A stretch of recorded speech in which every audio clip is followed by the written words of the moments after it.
Crecer al doble es lo que se quiso en alguna medida también reiterar en las palabras de doña Aurora, qué es lo que se puede hacer, qué es lo que se puede lograr, sobre todo para las nuevas generaciones, para el futuro, crecer al doble.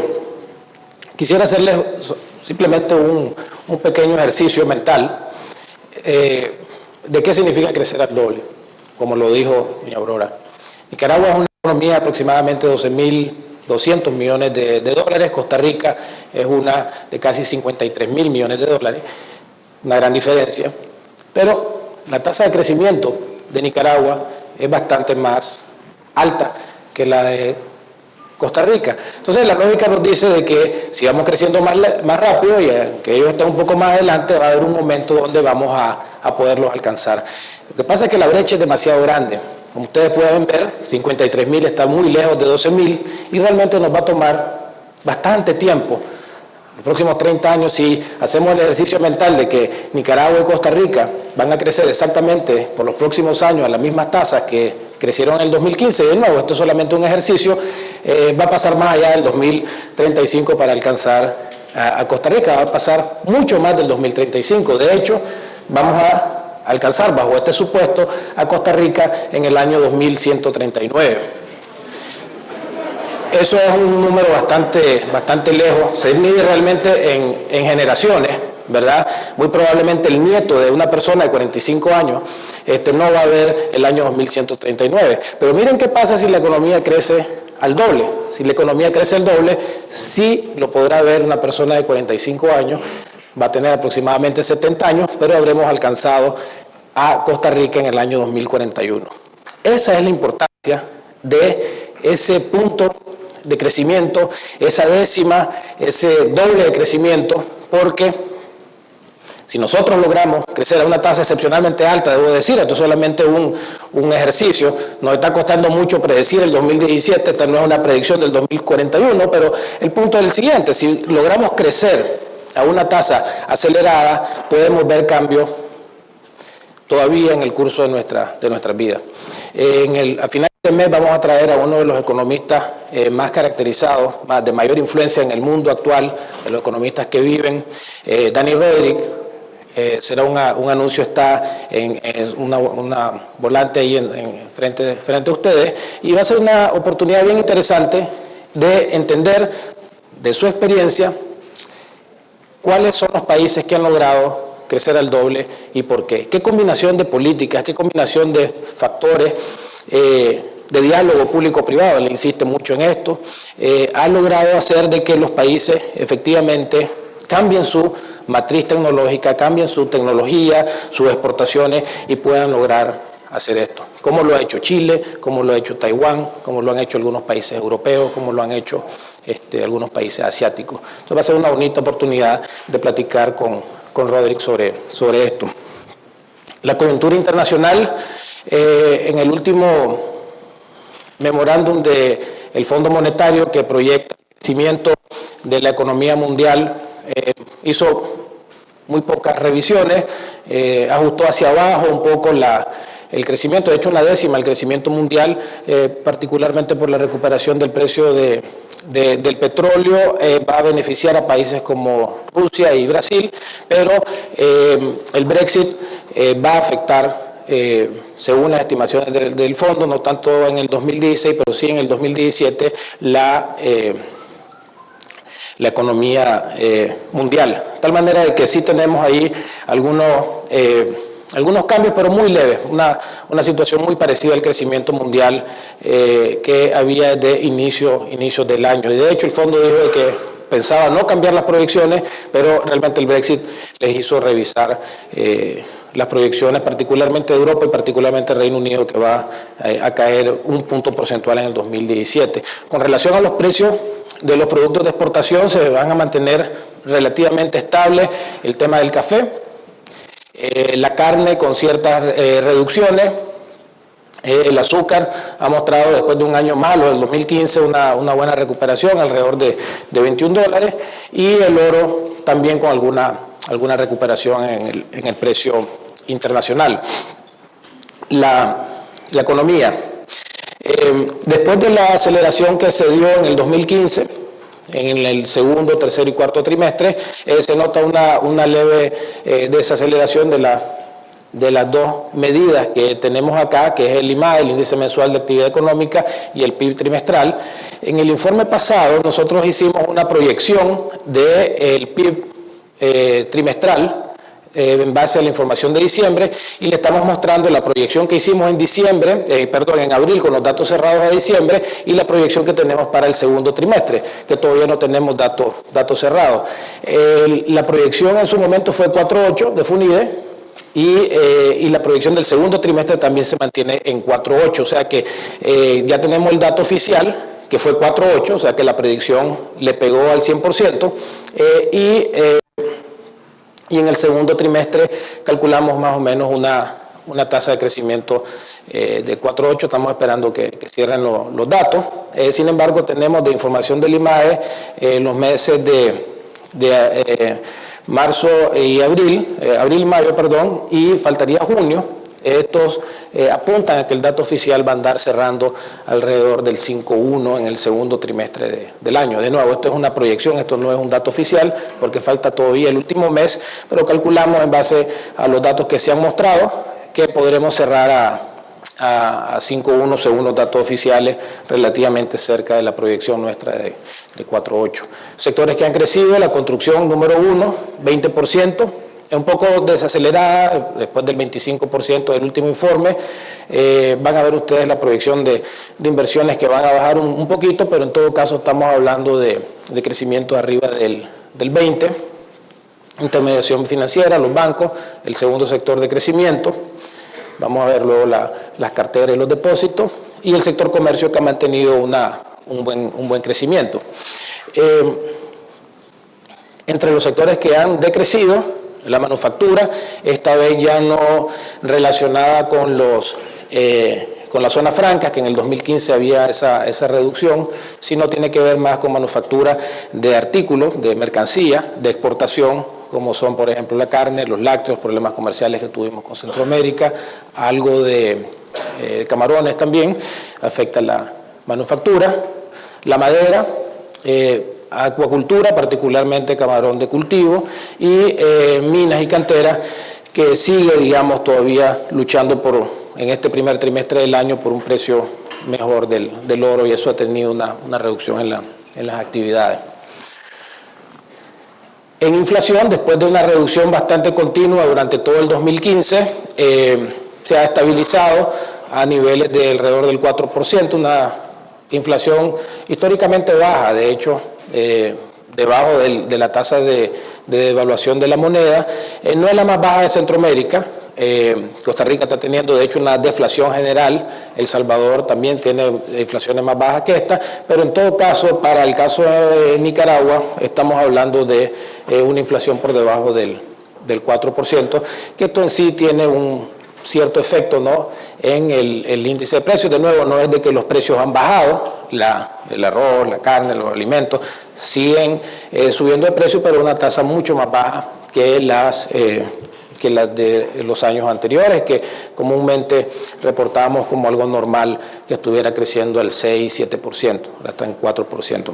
Y definitivamente el tema de los hidrocarburos, el tema del transporte, las tarifas eléctricas, todo esto incide en una inflación más baja. Sin embargo, hay sectores que están creciendo.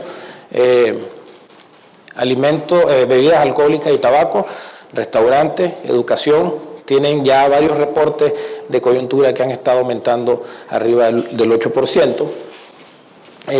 Recreación y cultura, y este es el índice que más pesa.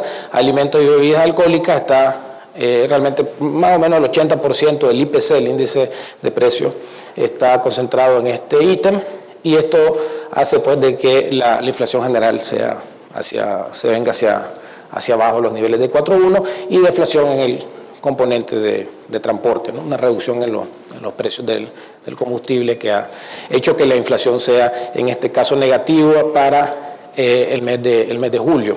El listado de asegurados activos que comúnmente mostramos para resaltar un poco o corroborar el crecimiento de algunos sectores económicos ya que al crecer, ¿verdad?, se genera el empleo ahí, se registran como asegurados activos. Tenemos la construcción, transporte, almacenamiento y comunicaciones, particularmente el tema de la transmisión de datos y ese tipo de cosas. Se está viendo una inversión fuerte ahí, ¿verdad? Vamos a ver más adelante, financiero, y un decrecimiento en minas de los asegurados activos del INS. Sector externo, un deterioro de la balanza comercial, que es, digamos, la tarea pendiente, ¿no?, de Nicaragua históricamente. No somos los únicos en Centroamérica que tenemos un déficit comercial bastante alto, pero es bastante elevado en Nicaragua. Y lo que pensábamos que podía mejorarse la balanza a través de la reducción de los precios del petróleo y reducir la factura comercial, se vio compensada con una disminución en las exportaciones. Lo vamos a ver un poquito más adelante, que hace que este beneficio de la balanza comercial no lo viéramos tan directamente. Entonces, casi 3 puntos porcentuales del PIB, $200 millones de incremento de la balanza comercial, y siempre es un tema, digamos, para fines de desarrollo, pues, que hay que tener siempre pendiente. Y aquí se ve reflejado, en términos reales, las exportaciones relativamente estancadas y las importaciones, un aumento de casi $200 millones. Muchas de estas importaciones vienen en forma de bienes intermedios y bienes de capital, de tal manera que no todo es que se va a consumo, sino que queda como acervo del capital existente en el país. Pero sí se ve, ¿verdad?, esta situación de las dos principales variables de la balanza. Y lo que nos está dando problemas en este momento es la evolución de las exportaciones de mercancía. Recuerdan el año pasado, más o menos para el segundo ICE del año, lo que estábamos diciendo era una historia completamente diferente. Las exportaciones de mercancía iban avanzando bien, pero las de zona franca les estaba afectando los TPL, estaban cayendo un 5-6% negativo el año pasado. Ahora tenemos la relación al revés. Las mercancías están negativas y las zonas francas están son las que están en incremento. Una reflexión importante de lo que significa tener una matriz de exportación diversificada, ¿no? El año pasado tuvimos problemas con zona franca, mercancías ayudaron. Este año los precios de la materia prima están un poco de caída, los volúmenes también, y las zonas francas están de alguna manera entrando a salvar el partido. Entonces, muy importante el tema de la diversificación de la matriz de exportación, un tema muy importante que vamos a hablar el 16.